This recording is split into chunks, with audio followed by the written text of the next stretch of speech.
Mesdames et Messieurs les représentants des organisations continentales de jeunesse, distingués invités, Mesdames, Messieurs, je voudrais ce matin, au nom de toute la jeunesse africaine, m'acquitter d'un devoir, celui de manifester notre gratitude et notre reconnaissance au gouvernement du Maroc et surtout à Monsieur le ministre en charge de la jeunesse pour tout le soutien et l'accompagnement qui a permis de réaliser cette importante rencontre tant entendue par la jeunesse africaine. Mesdames et Messieurs, si nous sommes ici au Maroc, c'est grâce à l'acceptation du Royaume du Maroc de nous accueillir et surtout d'abriter le siège continental de l'Union panafricaine de la jeunesse. Au-delà d'abriter le siège, ils ont décidé d'accompagner l'Union panafricaine de la jeunesse financièrement, techniquement et sur tous les plans. Ce qui permet à l'Union aujourd'hui de prendre son envol. C'est pourquoi je suis obligé de rendre un vibrant hommage à Sa Majesté le roi du Maroc pour tout le soutien dont il fait pour la jeunesse africaine. Monsieur le ministre, vous avez décidé de marcher avec la jeunesse, vous avez compris la jeunesse, vous soutenez la jeunesse jour et nuit. Je voudrais vous dire grandement merci. Merci pour tout ce que vous avez fait. Merci pour votre constance auprès de la jeunesse.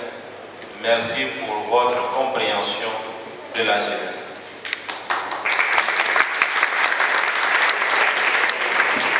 Aujourd'hui, l'occasion des jeunes leaders du continent africain et des ministres en charge de jeunesse de discuter d'une problématique assez importante, notamment examiner la mise en œuvre de la Charte africaine de la jeunesse, qui est le fondement de l'épanouissement et de la promotion de la jeunesse africaine, voulue par nos chefs d'État en 2006. Il faut le dire, au-delà de tout, il y a des États qui ont pu ratifier la Charte africaine de la jeunesse. Il y a des États qui ne l'ont pas encore fait. C'est pourquoi, après les discussions, notre souhait pour chacun de nous ici est que tous les États puissent ratifier la Charte africaine de la jeunesse et que la mise en œuvre de cette charte soit effective dans tous les États membres de l'UIA. Mesdames et messieurs les ministres, la jeunesse a décidé de prendre son destin en main. Celui de contribuer à relever les défis de notre continent. Un continent aussi éprouvé, un continent aussi en difficulté. Nous sommes conscients que si la jeunesse est mobilisée, les grandes choses seront réalisées. Comme le disait quelqu'un, rien de majestueux et de grand ne s'est réalisé au monde sans la jeunesse. Et tout ce qui est fait pour les jeunes sans les jeunes est contre la jeunesse.